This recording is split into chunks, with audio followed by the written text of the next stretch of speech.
Good morning, good morning, good morning! Thank God it's Friday again! Grabe, ang ganda ng mensahe po kahapon. Kung di nyo napanood, i-replay nyo po. Nasa timeline po, nasa page po natin ng Love of Peace Valenzuela. I-replay po natin. At yung lahat ng gawain po natin to Sunday, Monday, Tuesday, Wednesday, Thursday, and ngayon pong Friday, may mensahe si Lord sa iyo. I-comment nga natin sa baba. Thank you, Jesus. Lagay po natin sa comment section. And let's pray. Let's thank God for this morning or afternoon po na pinapanood nyo or evening. It doesn't matter kung anong oras nyo po pinapanood po ito. Ang importante, mayroon kang time na panoorin po ang mensahe ng Diyos. Amen? Tayo pong lahat ay na lang. Lord, maraming salamat po. We are so blessed sa bawat gawain po namin every day. Nangungusap ka po sa amin. Salamat po. Patuloy, Panginoon, na sa araw po na ito, ikaw po ang siyang maging sentro ng araw po namin. At naniniwala po kami, Lord, na kailangan po namin ng gabay mo sa araw na ito. Dalangin ko lamang po na ikaw po ang siyang manguna sa buhay po namin. Patawarin po kami sa lahat ng mga pagkakasala po namin sa iyo. And today, Lord, continue to cleanse our hearts, our minds, Lord God. Baguhin mo po kami at patuloy na ikaw po ang mag-guide po sa aming pag-uusapan na napakaganda na yung salita. Ito po ay manamnam po namin at tumimo sa aming mga puso. Lord, ito po yung maging enlightenment po namin, empowerment po namin, encouragement po namin. Ito po yung maging daan para ma-equip po kami to do good works, to do the kingdom ministry. At patuloy saan mang area kami naroroon, Panginoon, ay maging pagpapala po kami. Salamat po muli. At pagpalain mo po ang bawat sa po sa amin, maging gawain pong ito sa pangalan ni Jesus. Ang lahat po ay magsabi ng Amen and Amen. Lagay nga natin sa comment section kung nakikinig po kayong lahat ay I am ready, I am ready, I am ready. Kung handa na ho tayo, ang pag-uusapan po natin ngayon ay pinamagatan po natin the reason for your season. Sabihin nga po natin, the reason for your season. Unang Pedro 5:10. 1 Peter chapter 5 verse 10. Pagkatapos ninyong magtiis sa loob ng maikling panahon, ang Diyos na siyang pinanggagalingan ng lahat ng pagpapala ang siyang magbibigay sa inyo ng kaganapan, katatagan at lakas ng loob at isang pundasyong di matitinag. Siya ang tumawag sa inyo upang makibahagi kayo sa kanyang walang hanggang kaluwalhatian kasama ni Kristo. Sa edad ng 10 taon, naging katulong si Sunny sa bahay. Maagang natuto ng mga gawaing bahay ang mga maliliit niyang mga kamay dahil sa nais niyang suportahan ang kanyang pag-aaral. Ika nga, working student. Ang sinasahod niya noon, araw-araw, ginagamit niya para pambili ng gamit sa assignments, school projects, baon, pamasahe, at ang lahat ng ito, ginawa niya upang makaalis sa kahirapan. Nakapagtapos siya ng pag-aaral at naging teacher na nabigyan ng oportunidad na makapagturo sa Amerika. Wow! Sabihin nga natin, wow! At siya po ay nagkapamilya rin. Bagamat abot kamay na ang kaginhawaan sa buhay doon sa Amerika, hindi naging madali ang pagsisimula nila sa ibang bansa. Nang maospital dahil sa komplikasyon ang buntis niyang asawa, kinakailangan si Sunny na magpabalik-balik sa pag-aalaga ng kanyang 2 anak at sa bahay at kanyang misis doon sa ospital. Habang sa umaga naman ay dire-diretso siya sa pagtuturo sa eskwelahan.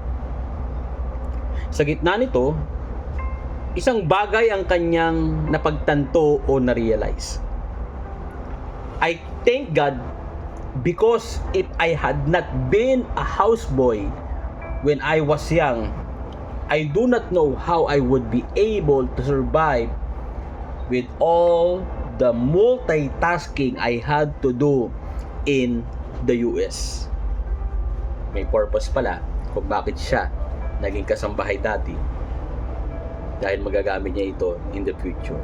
At kung ano man ang ating nakaraan na mga ginagawa po natin, mga simpleng bagay.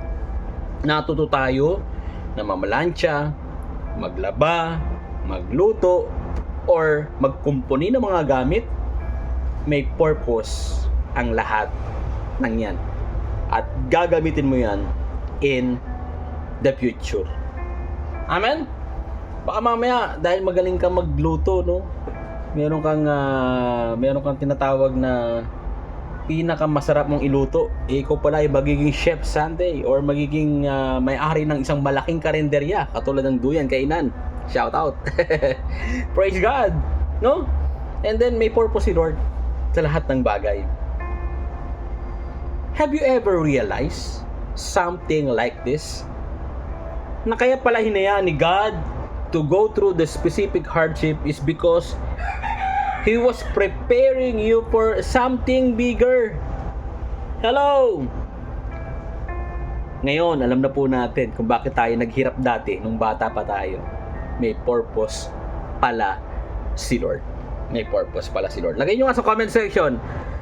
May purpose pala si Lord. May purpose pala si Lord. No? He was strengthening you, empowering you, or honing you to receive the blessing He prepared especially for you and for your family. Hello? So if you're going through difficult situation right now, may sakit ka o pamilya mo may sakit, kinakapos kayo ngayon, baon kayo sa utang, nagkahiwalay kayo mag-asawa, or hindi nakakapag-aral lang yung mga anak dahil sa kahirapan, or meron tayong may nangyaring hindi maganda po sa atin, delubyo, disaster, struggles talaga, pains and hurts. Ito na yung pagkakataon. Take heart and be excited because God could very well be shaping you for a better version of you and a better future for you and for your own family. Praise God, praise God. Nawa sa simpleng devotion po natin ngayong araw po na ito, meron tayong natutunan. Kaya pala, dumaan ka sa mga pagdurusa upang para maging mas matatag ka sa mas malaking alon at bagyo ng buhay po natin. At makakayanan po natin po ito. Katulad ni Sunny, nagkaroon siya ng tibay ng loob, tapang at lakas ng loob at pananampalataya sa Diyos na naman ang kanyang pinagdaanan ay mapagtatagumpayan niya dahil nasanay na siya nung bata pa, at ngayon na meron siyang problemang malaki, kinakaya niya dahil sanay na siya. Ano po sa atin sanay na sa problema? Dati hirap na hirap ka ngayon, pinagtatawanan mo na lang yung problema kasi napagdaanan ko na yan eh. At higit sa lahat, alam mo kasama mo ang Panginoon, kapatid, kaya huwag kang susuko. Ulitin ko, huwag kang susuko, kapatid. Ang Diyos ang kalakasan mo at papagtatagumpayan mo anumang problema na pinagdadaanan mo. In Jesus' name. Amen and amen. Was your spirit uplifted through this devotion? Lagay nyo nga sa comment section. Na-bless po ba kayo? Na-empower po ba kayo? O nagutom kayo? Nalungkot kayo? Lagay nyo po sa comment section. And please, pakishare po ito sa mga taong nanghihina, nawawala ng pag-asa. Mamaya po, pagkatapos yung panoorin, manalangin muna ho tayo. And then sabihin po natin, Father God in heaven, hindi po madali ang aking pinagdadaanan ngayon. Humihingi po ako ng lakas upang mapagtagumpayan ko ito. At salamat sa pag-asang ibinigay nyo sa akin na ang mga pinagdadaanan ko ngayon ay maaring preparasyon para sa magandang plano ninyo sa buhay ko. Salamat po. Pinalakas niyo po ang loob ko. At naintindihan ko na kung bakit ko naranasan dati yung mga kahirapan. Salamat po, Panginoon. Patuloy kang mangusap sa akin. Sa pangalan ni Jesus. Amen and amen. Lord, maraming salamat po. Itong mensahe na ito, hindi ko alam kung para kanino, pero alam ko, Lord, Baka kahit isa po sa amin or dalawa or tatlo na nakikinig po ngayon na may pinagdadaan ng matindi, alam ko pagtatagumpayan po nila ito sapagkat nung sila ay kabataan pa, nakayanan po nila yung mabibigat na pagsubok na problema. What more ngayon pong may edad na po, talagang pinatatag ng pagsubok, pinatibay ng panahon dahil sa Panginoon. Salamat po God, patuloy mong palakasin ang pananampalataya ng bawat isa at makayanan po namin na namang pagsubok. Baka meron po sa amin nanonood po ngayon, hirap na sila sa buhay, sa pera. Lord, pagpalain mo sila financially. Kung may utang, Lord, baka bahid po sila. At kung meron man po sa amin, Lord, na mga nakikinig po ngayon may sakit at karamdaman, I pray for your healing today, or yung mahal mo sa buhay. Kahit cancer ito, we rebuke it. Kung meron kang sakit sa head or sa iyong stomach, sa katawan, or sa paa, sa outer body po natin, or sa inner body po natin, in the name of Jesus, pinapagaling ka na ng Panginoon. In the name of Jesus, by the stripe of Jesus, you are healed today, in Jesus' name. Lord, dinadalangin ko rin po kung sino man po sa amin, Lord, ay meron pong anxiety, attack, and depression. We rebuke it in the name of Jesus Christ. Lord, ikaw po magpapalaya sa bawat isa sa anumang depresyon. Tinataboy po namin po ito sa pangalan ng Panginoong Hesus. Palayain mo po ang bawat isa. At patuloy po, Lord God, let your empowerment be upon us. Patuloy po maliwanagan ng aming kaisipan na ang buhay na ito, hindi mo pinangako na magiging madali. Pero pangako mo, sasamahan mo po kami at papagtatagumpayan po namin ang anumang pagsubok.